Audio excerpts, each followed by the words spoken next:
Thank you very much for your invitation, and thank you all for your attendance to discuss the new and developing concepts and techniques in difficult airway management. This is my financial disclosure. First, let us to review those pioneers that make significant innovation and make the progress of the airway management in last century. The Miller laryngoscope was invented by Robert Adam Miller in 1941. The Macintosh laryngoscope was invented by Robert R. Macintosh in 1943. The flexible bronchoscope invented by Shigito Ikeda in Japan in 1966. The laryngeal mask airway, LMA, was invented by Aki I.J. Bring in 1981. The combi tube, invented by Michael Frost in 1986. The video laryngoscope is invented by John A. Pitzer and in two Sorens. The first new concept is the most difficult airway laryngoscopy or intubation are unexpected. So most bedside test sensitivity to predict difficult laryngoscopy or intubation are less than 50%. So most difficult airway are unexpected. Therefore, we should always prepare at least two backup plans to manage unexpected difficult airway. This is a study by Ross et al. And they show like commonly used Malapati class, the sensitivity only 40%. That means they miss about 60% of difficult airway. In this study, the most sensitive bedside test is upper lip bite. The sensitivity is 67%.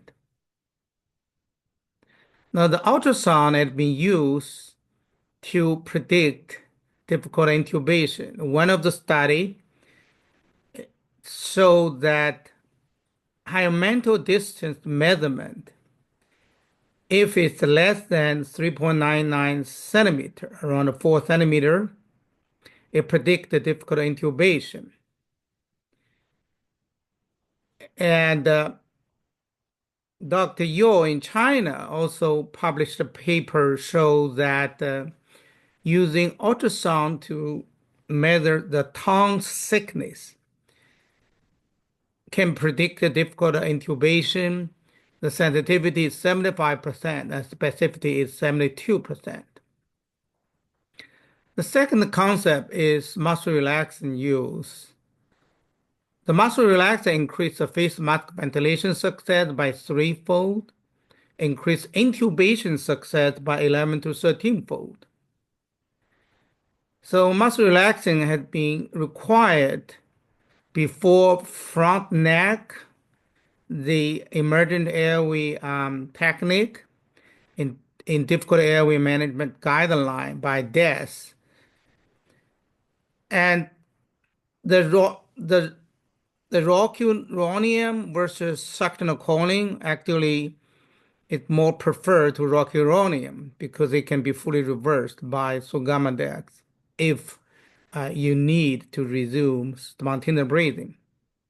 However, keep in mind, if patient is an extreme difficult airway, so a weak fiber intubation is still the safest method for the airway management. Now, this is the new Difficult Airway Society guideline. And you can see in the last step, before you go to emergent tracheostomy or cricothyrotomy, you should, if you have not used muscle relaxant, you should give muscle relaxant and mask ventilation one time before you go to emergent surgical airway. So a weak follow-up intubation, although it's not new, but it considers safest airway management technique. So about 10% um, patient die from airway management. Experts think they should use a weak follow-up intubation, but they did not, and they induced with paralyzing patient. This is the data from NAP4. However, because of the video laryngoscope use, it managed most difficult airway. So there's a significant decrease of use of a weak follow-up intubation. I remember when I was resident at Penn, probably I'll have a weak follow-up intubation at least once per week, for mostly for the obese patient. But no, I have for many years I have not do a single one. So that's promotes the internationally call for in education and training of a weak fiber optic intubation. Now, the fourth concept, this is new. The sugammadex can cause cardiac arrest. I had a one case, but there's an 11 case report in the PubMed. You can search. There's no clear risk factor being proposed. And by review all this case report, we found that 5 of 12 patients are obese. But they all look like effective resuscitated by IV epinephrine. So if you give Sogamadex, you should have drug to quickly treat severe bradycardia and the cardiac arrest. You should have a bolus epinephrine immediately available.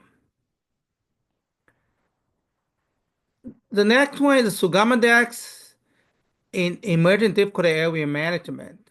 The reversal of Sugamadex of muscle relaxant, such as rocuronium, vecuronium, is dose dependent. So the 60 milligram per kilo has been recommended by pediatric difficult airway guideline to be used to restore patients' muscle relaxation and restore the spontaneous breathing. There are also several case reports for success use of high dose of Sugammadex in adult emergent difficult airway management. I had also a one case. In terms of if it's a difficult airway, elective difficult airway, should you use succinylcholine or use rocuronium? And then one study showed that rocuronium actually, if you reverse by high dose Sugammadex, it takes about 1 to 2 minutes. It's faster than spontaneous recovery of muscle relaxant by succinylcholine. It typically took 4 to 5 minutes. The sixth new concept is first pass success. Internationally, this has been promoted by international expert, and I think the most common mistake people made in the airway management is not follow the concept of first pass success, like a mask ventilation, intubation, extubation, first pass success. So mask ventilation, um, if not extreme difficult airway need a weak valve up intubation, you should use much relaxant because that increase ventilation success by threefold. To achieve first pass success, you should put oral airway in after paralyze the patient using two-hand, two-person ventilation, or just use ventilator if you do by yourself, and not try one hand, one person mask ventilation. If it's a extreme morbid obese, like a BMI 60, might want to consider just to quickly paralyze with suctional coiling and use those 1-2 minute quickly intubate the patient. If you want to use if you want to use rocuronium, you should get a high dose of sugammadex immediately available if you need it to reverse the patient breathing. So this is a study from emergency department.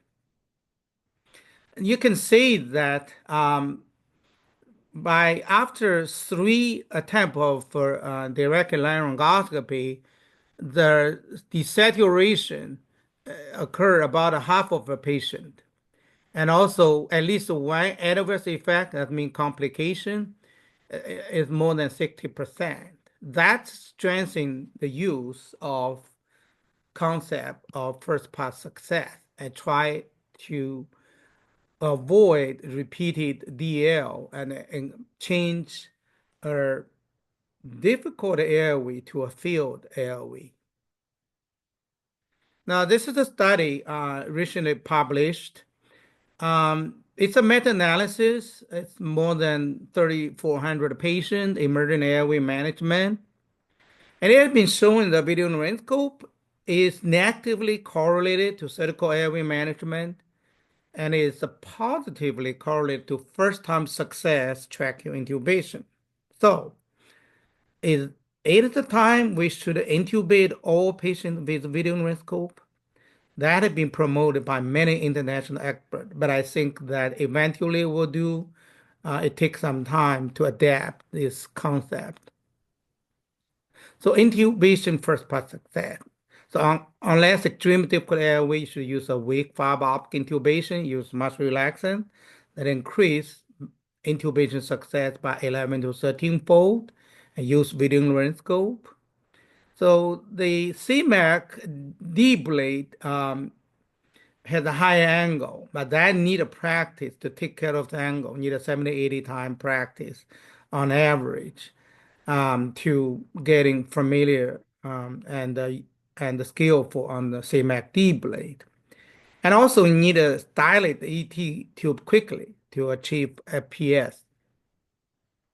So this is a commonly used video laryngoscope, like GlideScope. It's initially designed by Dr. Pitzer and studied at two sovereigns. Uh, so its degree by the red arrow, it's a 45-degree up. And the McGrath, commonly used in Europe, is also 45-degree up. UE, commonly used in China, maybe some Asian country, is also 45-degree. We use the CMAC, and CMAC has both a regular MAC without the angle up and also the D blade. A D blade is the 60-degree up. It's the highest angle you can see from the red point. So this angle will let you see the extreme high angle difficult airway because you can see the vocal cord at least. However, it makes it difficult for you to place the breathing tube into the mouth, and also even you see the vocal cord, it might be difficult to place endotracheal tube into the trachea because of the extreme high angle you have to use. So for deep blade, this is commonly used shape, people. I think the glycol dilate curve, if you use glycoscope, they give you already shaped dilate that look like the first one. That should be used for most difficult airway. And for extreme difficult airway, now you use deep blade, you should angle up more. But also you should have this um, the angle between two sides is not too far away. So you can freely move this distal and inside oropharyngeal cavity, even patient has a small oropharyngeal cavity. Now, some people use this, um, although this 60-degree up, the angle is very high. However, between the distal end and the main body, main lumen is long. If it's a patient has a big oropharyngeal airway, you might be an easy airway, it might be fine. But if it's a small oropharyngeal cavity and also very high anterior, this cannot difficult to manipulate inside the oropharyngeal cavity and get the distal end reach to the vocal cord. So in order to quickly intubate with deep blade, I uh, propose a 180-degree turning maneuver. I just train the student to do this to quickly intubate the patient with the D blade. Otherwise, the patient may, with the extreme difficult airway, morbid obese, and pneumonia may have significant um, low the set O2 set. This is the so we count the time every time they do. There should be less than a minute, and our record in the resident is 26 seconds, and the CRNA is 19 seconds. You can see the maneuver through this video.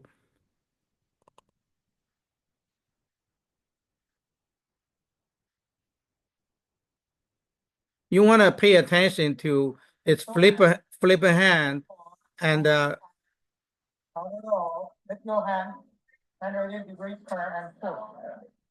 Okay, and the flip a hand will change different front angle from very high to close to parallel to the trachea that you can push in. Otherwise, difficult to push in the trachea, the endotracheal tube into the trachea.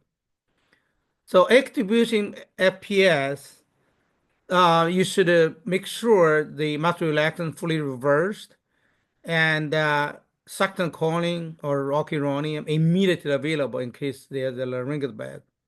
A nasal airway um, that will open the airway pattern in the morbid obese patient or sleep apnea.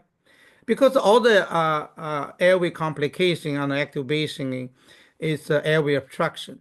So one-third of the airway complication from activation. The other is quick tubic changer for quick reintubation. The seventh developing concept is the physiological difficult airway. It's due to hypoxemia, hypotension, metabolic acidosis, and right ventricular heart failure. Those are commonly seen in ICU patients or go to emergent intubation in the hospital. So, as published, the emergent tracheal patient in the ICU COVID-19 patient, you can see 75% patient have hypoxemia before intubation, and 73% hypoxemia and 18% hypotension during intubation. Then also they have a high incidence of cardiac arrest right after intubation. The fifth concept is a cognitive aid. The cognitive aid is basically in an emergent situation. Your brain may not remember everything organized. You are also very nervous at times. So if you have a difficult airway algorithm like ASA or difficult airway society, that's guideline. You have that in front of you or quick. That will help you to manage difficult airway management quickly and also make the group also collaborating efficiently. The next is the AI. So AI deployment is new, and there's a new publication that this year say summarize or review the AI use in airway management. So there's machine learning, deep learning, artificial neural network, big data, um, variable. You can read this paper and learn. Um, for example, the deep learning, and if you have the summarize all the video image, like a CT or X-ray, and input into computer and develop a program to see on based on the your measurement of mouth opening and tongue width and hypo mental distance, etc. And you put in the program, and they integrated based on the learning experience, and they maybe give you a prediction of whether the patient will have difficult intubation or difficult laryngoscopy. For example, this is the program developed by Yo and from China, and they based on all the measurement and give you a program, and you can use this program, input all the measurement, and get a intubation. Um, the other one is um, Dr. Yo, he's developing right now overall a complicated program called intelligent recognition technology, and then to predict difficult airway. Um, Hopefully, this will be has high sensitivity and specificity, and will be useful in the future. And also, recent study show direct using a robotic intubation. Although this they use a layperson to do experiment at 100% success, but those are only uh, not many a big example. So that hopefully that need more study on a big example study, then see whether it will be really will be used in the future. Apnea oxygenation. So apnea oxygenation is adequate pre-oxygenation, and you should use advanced oxygen technique, high flow, supraglottic jet oxygenation, ventilation, or nasal mask in difficult airway management. So avoid hypoxemia for O2 set less than 30% for over 3 minutes. That can be potentially cut off line for brain damage. Now you see the pre-oxygenation. Um, if you use the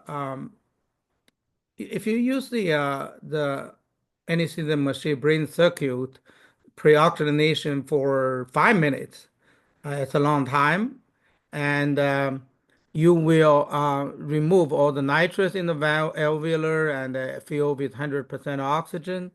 That can be increase the apnea time before desetting from like in the range to 18 to more than 50 minutes. So the pre-oxygenation is important, and also related to your duration, how long you do the pre-oxygenation. So high flow is defined as 30 to 70 liter per minute or 2 liter per kilogram per minute in children. So when the mouth closed, there's two mechanisms to increase oxygenation. One is increase FR2. The second is increase nasopharyngeal pressure. So each 10 liter per minute increase flow will increase this pressure by 1 centimeter water. So it will decrease that space, increase FRC, so that will increase oxygenation. So Thrive is a study by Dr.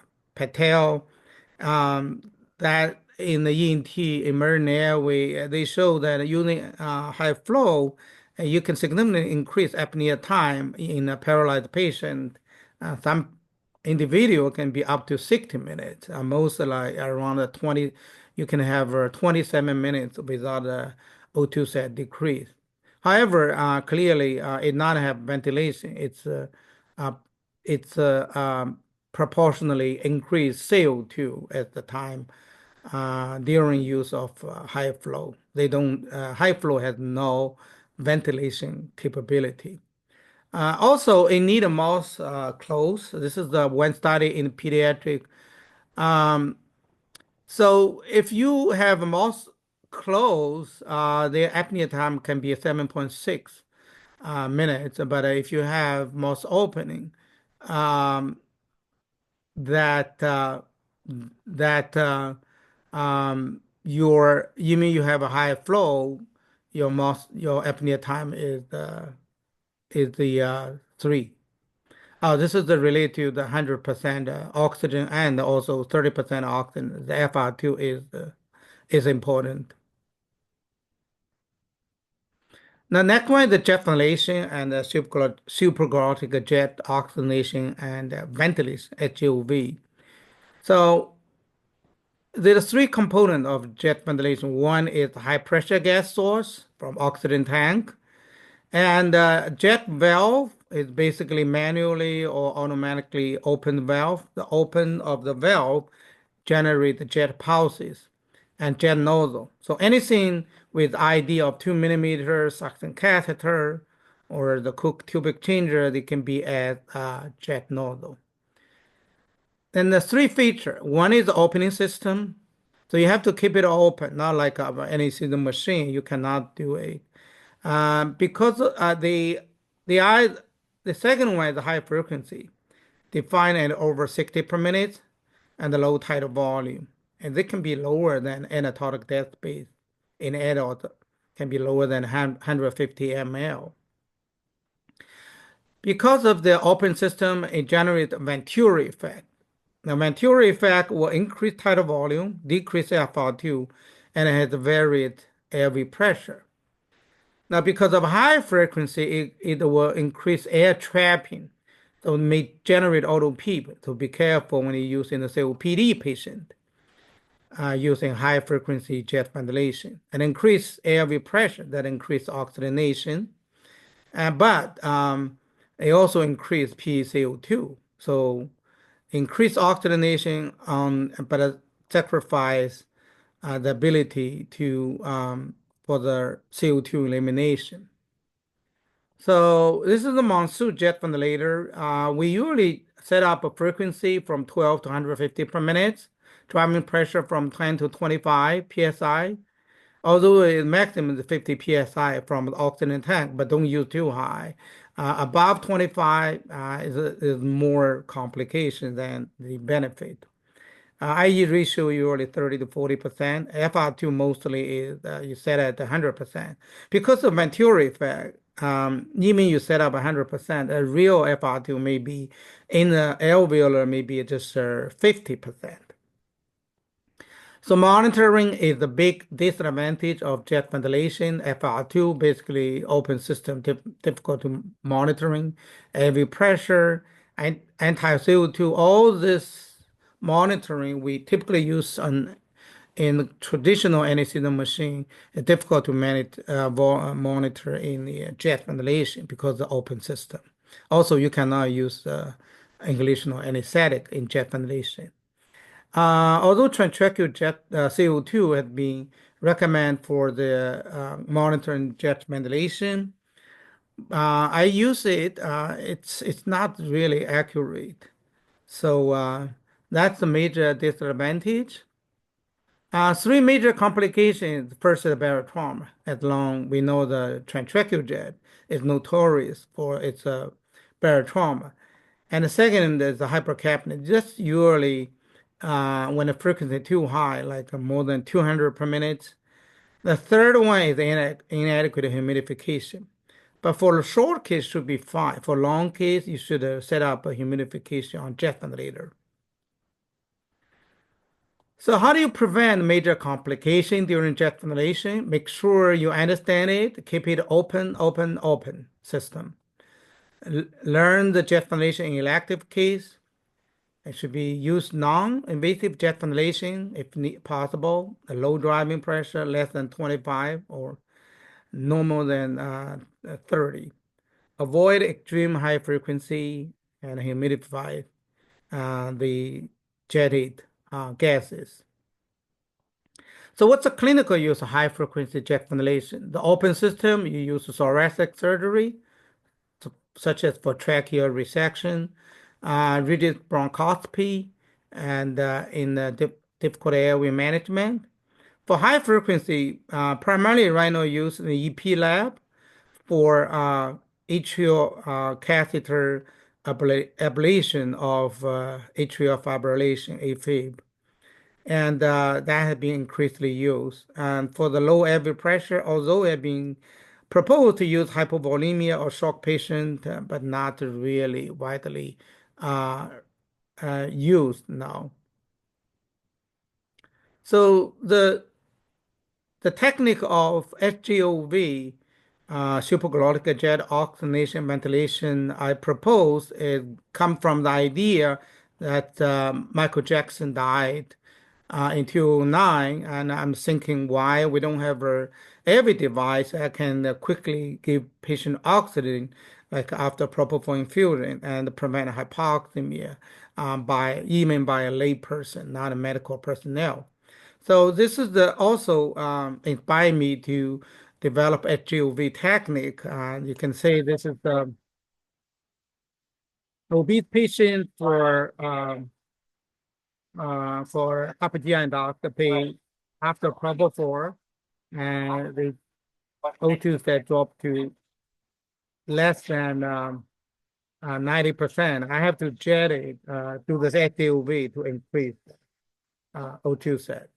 And same for ERCP prone position and the propofol infusion. I use suction catheter and regular nasal trumpet and the manual jet ventilator. Once the patient is setting, I do the HUV to rescue the O2 set to back to normal level. This is what it look like in upper GI endoscopy, and the jet pulse, jet around the vocal cord, increase FR2 to 100%, and also had some of the jet pulse jet into the trachea and the lung, give ventilation. So typically right now, when I do monitor anesthesia care or sedation by propofol, I typically put a HUV through the oral. Um, this is the orally, although it's less efficient than through the nose, but it's less risk of bleeding, nose bleeding. Then I put a also mask that will increase FR2. Like right now for thoracoscopy and the propofol infusion sedation with artificial spontaneous spontaneous pneumothorax. I use this to prevent hypoxemia, especially in obese patients. In upper GI endoscopy, in out of over 60% lawsuit is from heavy sedation called monitored anesthesia care. And upper GI lawsuit is about 50%, and 30% of all the lawsuit is by hypoxemia. So currently for upper GI endoscopy, I recommend should not just use the nasal cannula for oxygenation. You should use one of the vent technique, high flow, HGOV, and nasal mask. And I typically use HOV after I give a 50 Fantanol and maybe the propofol infused at 150 per minute per microgram per kilo per minute. And once then I give a little bit bolus once the patient sleep, and I put this nasal trumpet into the orally and make sure it tolerate this. That means adequate anesthesia. Then the EG tube will be they can tolerate they can tolerate the scope from a GI doctor. Then I put on the side of this buy block. I keep jetting. You can see the CO2. This is without super HOV. And after HOV, you can see the waveform of 150 per minute jet pulse on the patient breathing. Basically, the oxygenation primarily by jet and then also nasal trumpet, nasal cannula, but the ventilation primarily by patient own breathing. So there's the two meta-analysis shows that the HOV significantly decreased hypoxemia uh, in the upper GI endoscopy, hysteroscopy, and the bronchoscopy. This is one of study. Most common side effect is dry mouth. This is another study also show that meta-analysis in more than 3,100 patients had the decreased hypoxemia during the MAC and propofol infusion and for upper GI endoscopy, bronchoscopy, etc. This patient has a TMG and has a minimum mouth open. You can see that's only one finger. You cannot put a bleed into that for intubation. But this need a nasal intubation. What we did is we did a one side HUV. This patient is paralyzed and the propofol infusion. And then they see chest rising and it's both stomach to prevent the stomach inflation. Then you do the fiber optic intubation. And in emergent difficult airway, the new guideline from ASA in 22 has mentioned two case report on HLV using HLV to save a patient. Typically, we use TTJV for emergent airway, but TTJV compared to HLV has the advantage of majorly is high successful rate and minimal barotrauma. In TTJV, a high failure rate, 60%, high risk of barotrauma, about 30%. We have not seen any barotrauma right now for HLV. This is the first case cited. This basically is the patient with a big thyroid tumor resection, and it end up to cannot intubate, cannot ventilate after three video laryngoscope trial. They cannot do the emergent tracheostomy because of very big thyroid mass. So they quickly did HLV with this setting up, manual jet ventilator, nasal trumpet, and suction catheter, and they saved that patient without any neurologic deficit. This is another case report mentioned by ASA guideline. The patient is morbid obese. They first, after induction and paralyzed, they first use the video laryngoscope try to see whether they can intubate but not, and it's quickly desetting. Then they start HLV, do the fiber optic intubation, take 7 minutes to finish it. At the end, you see this normal blood gas. This is the emergent surgery in our hospital. It's a big mass in the vocal cord. So what we use is we paralyze IV propofol infusion and using the nasal trumpet suction catheter and jet ventilator to do high frequency jet. And you can see that the jet is 150 per minute, and this quickly get the vocal cord tumor resection. And this is the one that the in ICU in in the China hospital in Shanghai. It's a severe COVID-19 patient with a face mask and the O2 set at 90, and they use the manual jet in the mouth, and then it increased this O2 set from 90 to 95%. It's used in the pulmonary failure and need to be more investigated. So the complication of HAV majorly is mild nose bleeding, dry mouth, sore throat. The most important, we have not seen any report of the barotrauma up to now because it's keep the airway open. So in one study, show if the driving pressure less than 25, it will not increase gastric content. Occasionally, it will increase gastric volume. That's why when you use it, you might want to monitor the abdomen and to see whether it inject the gas into the gastric, but very rarely. Relative contraindication, significant nose bleeding, upper respiratory infection, existing birth trauma. For the bleeding, that's why for most of the time, I use orally instead of nasally, into the nose to avoid the bleeding. So compared to high flow, HUV have the same mechanism to oxygenate patient by increased FR2, increased oropharyngeal pressure. However, HUV has a fallen advantage compared to HUV. One is in open airway, such as during intubation, it's still effective. HUV has a ventilation capability, and also HUV has a nasal trumpet, like they will relieve the airway obstruction, like in a sleep apnea patient. Thank you very much for your attention. If you have questions, this is my email. Again, thank you very much.